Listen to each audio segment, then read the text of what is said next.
අද අපි කතා කරන්නේ ඉන්ට්‍රස්ටිං මාතෘකාවක්. මේ මාතෘකාවේදී අපි කතා කරන්නේ අද මේ මිනිස්සු ඇයි බලවත් සාමාන්‍යයෙන් පවර්ෆුල් මිනිස්සු වටේට එකතු වෙන්නේ කියලා. අපි දැකලා තියෙනවා සාමාන්‍යයෙන් පවර්ෆුල් මිනිහෙක් දැක්කහම ගොඩක් මිනිස්සු ඒ පවර්ෆුල් මිනිහා වටේ එකතු වෙනවා. ඉතින් ඇයි ඒ කියලා තමයි අපි අද බලන්නේ. මේ බයොලොජිකල් පැත්තේ කියන්නේ මෙහෙම වෙන්න මොකක්ද මානසික හේතු නෙවෙයි අපිට වෙනත් හේතු මොනවද කියලා තමා අපි බලන්නේ. ඉතින් මේකට ලොකු හේතුවක් කියලා කියනවා සාමාන්‍යයෙන් අපි පරිණාමික වෙද්දී ගොඩක් බලවත් මිනිස්සු ගාව තමයි ආහාර ආරක්ෂාව දේපල වගේ දේවල් ආහාර කියන්නේ බලය හැදුනෙත් ඔය දේවල් මත ඒ කාලේ පරිණාමිකව ගොඩක් සරුබීම් තිබ්බ කට්ටියට ආහාර තිබ්බ මිනිස්සු බලවත් වුණා. ඒ විදිහටනේ මේක ගලාගෙනින්. ඉතින් ඒ දේවල් එක්ක ඒගොල්ලන් වටේ මිනිස්සු එකතු වුණා කියලා කියනවා. හරිද? ඊට අමතරව සාමාන්‍යයෙන් අපේ මොලේ ඩෝපමින් වලින්නේ අපිට එක්සයිට්මන්ට් ලබා දෙන්න. ඉතින් සාමාන්‍යයෙන් නායකයෙක් බලවත් කෙනෙක් නැත්තම් අපි මොකක් හරි කරන ශේෂ්ත්‍රයක සාමාන්‍යයෙන් අපිට වඩා ඉස්සරහින් ඉන්න ඒ පැත්තෙන් පවර්ෆුල් අපි මොකක් හරි ශේෂ්ත්‍රයකින් පවර්ෆුල් කෙනෙක් අපිට ඇටෙන්ෂන් එක දුන්නොත් අපිට යම්කිසි මොකක් හරි ට්‍රීට් එකක් දුන්නොත් අපිට උනත් හිතෙනවා නිකන් අමුතු එක්සයිට්මන්ට් එකක් එනවා.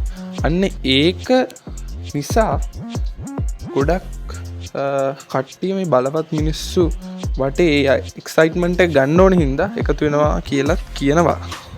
ආය මේ මිනිස්සුන්ට මේ බලවත් මිනිස්සුන්ව අනුකරණය කරන්න මේ නොසිතාම හැඟීමක් ඇති වෙනවා කියලා කියනවා. එහෙම එකකුත් තියෙනවා. මේ අපි සමාජ දකින බලවත් මිනිස්සු අනුකරණය කරන්න අපිත් දැකලා තියෙනවා.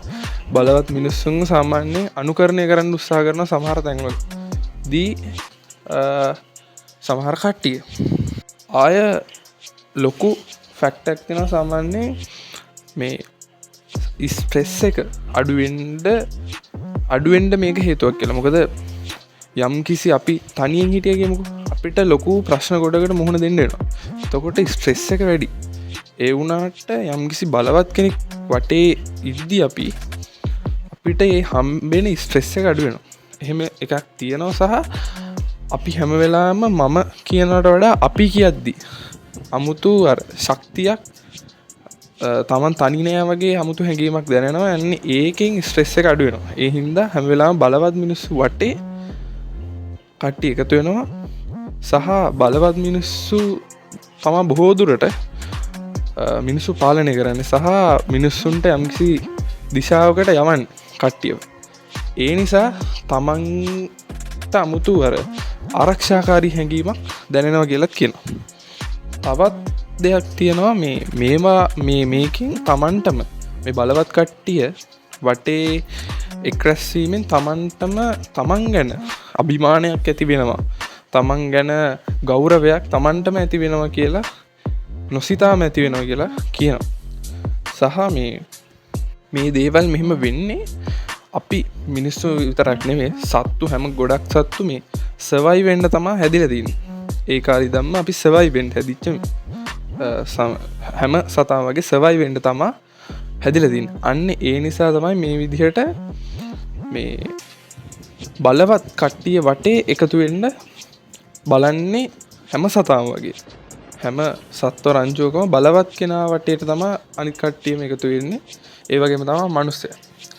මෙන්න මේ වගේ කාරණා අරගෙන තමයි ගොඩක් ඔය දේශපාලඥයෝ සහ ගොඩක් බිස්නස්මන්ලා ඒ වගේ මේ සමාජය තුළ යම්කිසි තැනකට ආපු මිනිස්සු මේ වගේ මිනිස්සුන්ගේ තියෙන ප්‍රාථමික ඒ කියන්නේ තමන් නොසිතාම සමහර දේවල් තියෙනවනේ නොසිතාම කරන සමහර දේවල් අන්න ඒ වගේ දේවල් ප්‍රයෝජනට අරගෙන තමයි මේ ඒ වගේ පුද්ගලයෝ බලවත් වෙලා තියෙන්නේ සහ ඒ වගේ පුද්ගලයෝ කොච්චර අපි දන්නවා සමහර නායකයෝ කොච්චර නරක විදිහට පාලනය කර සමහර පිරිස් කැමති නැහැ එයා නරකයි කියලා පිළිගන්න.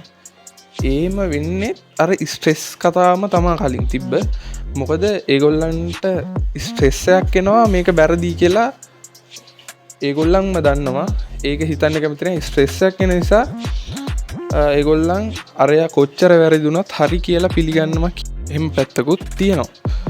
ඉතින් මේ කාරණා තමයි මම හොයාගත්ත මේ බලවත් පුද්ගලයෝ වටේ ගොඩක් මිනිස්සු එකතු වෙන්න කාරණා විදිහට ගන්නේ හේතු විදිහට ගන්න.